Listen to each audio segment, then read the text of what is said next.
ಕೋಡುಬಳೆ ಅಂದ್ರೆ ಅಡುಕಲೆ. ಅಯೋಧ್ಯ ರಾಮ ಮಂದಿರದಲ್ಲಿ ಶ್ರೀರಾಮನ ಹುಂಡಿ ದೋಚಿದಂತಹ ಪ್ರಕರಣ ಎಲ್ಲರನ್ನ ಬೆಚ್ಚಿ ಬೀಳಿಸಿದೆ.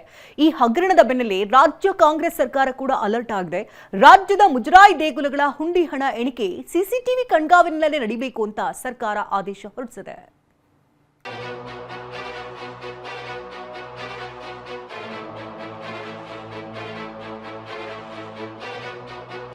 ಅಯೋಧ್ಯೆ ರಾಮ ಮಂದಿರದಲ್ಲಿ ದೇಣಿಗೆ ಕಳವು, ಕರುನಾಡಿಗೂ ತಟ್ಟಿದ ಎಫೆಕ್ಟ್. ರಾಜ್ಯದ ಮುಜರಾಯಿ ದೇಗುಲಗಳ ಹುಂಡಿ ಹಣಕ್ಕೆ ಇನ್ಮುಂದೆ ಸಿಸಿಟಿವಿ ಕಣ್ಗಾವಲು. ಸಾಂಪ್ರದಾಯಿಕ ರೆಸಿಪಿ, ಮತ್ತಷ್ಟು ಬೇಕೆನಿಸುವ ರುಚಿ. ಕೋಡುಬಳೆ ಅಂದ್ರೆ ಅಡುಕಲೆ. ದೊಡ್ಡ ದೊಡ್ಡ ದೇವಸ್ಥಾನ ಅಲ್ಲಿ ಕಂಪಲ್ಸರಿ ಸಿಸಿಟಿವಿ ಕ್ಯಾಮ್ರಾವನ್ನ ಇಡಬೇಕು. ದೇವಾಲಯಗಳಲ್ಲಿ ಕಡ್ಡಾಯವಾಗಿ ಸಿಸಿಟಿವಿ ಅಳವಡಿಕೆಗೆ ಸಿಎಂ ಘೋಷಣೆ. ಬೀಗ ತೆಗೆಯುವಾಗ, ಬೀಗ ಮುಚ್ಚುವಾಗ ಯಾವಾಗಲೂ ಕೂಡ 24/7 ಆ ಕ್ಯಾಮ್ರಾ ಆನ್ ಆಗಿರಬೇಕು. ಅಯೋಧ್ಯೆ ರಾಮ ಮಂದಿರದಲ್ಲಿ 100 ಕೋಟಿ ದೇಣಿಗೆ ಲೂಟಿ ಮತ್ತು ಕಾಣಿಕೆ ಹಣ ಕಳವು ಪ್ರಕರಣ ದೇಶಾದ್ಯಂತ ರಾಮನ ಭಕ್ತರಿಗೆ ನೋವು ತಂದಿದೆ. ಎಸ್ಐಟಿ ಈ ಪ್ರಕರಣದ ತನಿಖೆ ಮಾಡ್ತಾ ಇದ್ದು ಈಗಾಗಲೇ 8ಕ್ಕೂ ಹೆಚ್ಚು ಮಂದಿಯನ್ನ ಬಂಧಿಸಲಾಗಿದೆ. ಇದೇ ಪ್ರಕರಣ ಮುಂದಿಟ್ಕೊಂಡು ಬಿಜೆಪಿ ವಿರುದ್ಧ ವಿಪಕ್ಷಗಳ ನಾಯಕರು ಟೀಕಾ ಪ್ರಹಾರ ನಡೆಸುತ್ತಿದ್ದಾರೆ. ಇದೀಗ ಮಹತ್ವದ ಬೆಳವಣಿಗೆಯಲ್ಲಿ ಮುಖ್ಯಮಂತ್ರಿ ಡಿಕೆ ಶಿವಕುಮಾರ್ ದೊಡ್ಡ ಘೋಷಣೆ ಮಾಡಿದ್ದಾರೆ.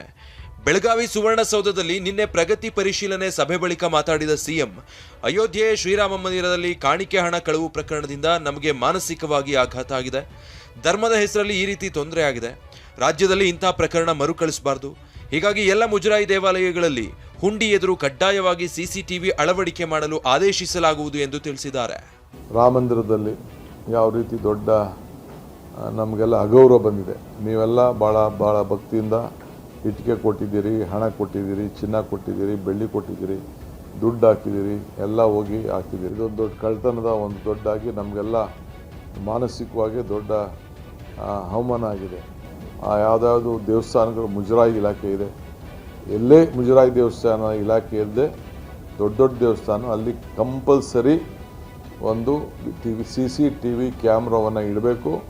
ಪ್ರತಿಯೊಂದು ಹಣ ಕಲೆಕ್ಟ್ ಮಾಡುವಾಗ ಸಿಸಿಟಿವಿ ಕ್ಯಾಮೆರಾ ಮುಂದೆಯೇ ಹುಂಡಿ ಹಣವನ್ನು ಎಣಿಸಬೇಕು. ಈ ಕ್ಯಾಮೆರಾಗಳ ನೇರ ಪ್ರಸಾರವನ್ನ ಜಿಲ್ಲಾಧಿಕಾರಿಗಳ ಕಚೇರಿ ಮತ್ತು ಜಿಲ್ಲಾ ಪೊಲೀಸ್ ವರಿಷ್ಠಾಧಿಕಾರಿಗಳ ಕಚೇರಿ ಹಾಗೂ ಪೊಲೀಸ್ ಕಂಟ್ರೋಲ್ ರೂಮ್ಗಳಿಗೆ ಸಂಪರ್ಕಿಸಲಾಗುತ್ತೆ. ದೇಗುಲಗಳ ಬೀಗ ಹಾಕೋದು ಮತ್ತು ತೆಗೆಯೋದು ಕೂಡ ಸಿಸಿಟಿವಿ ಕ್ಯಾಮೆರಾದಲ್ಲಿ ರೆಕಾರ್ಡ್ ಆಗಬೇಕು. ದೇವಸ್ಥಾನಗಳಲ್ಲಿ ಅಳವಡಿಸಲಾಗುವ ಸಿಸಿಟಿವಿ ಕ್ಯಾಮೆರಾಗಳು ದಿನದ 24 ಗಂಟೆಯೂ ನಿರಂತರವಾಗಿ ಕಾರ್ಯನಿರ್ವಹಿಸಬೇಕು.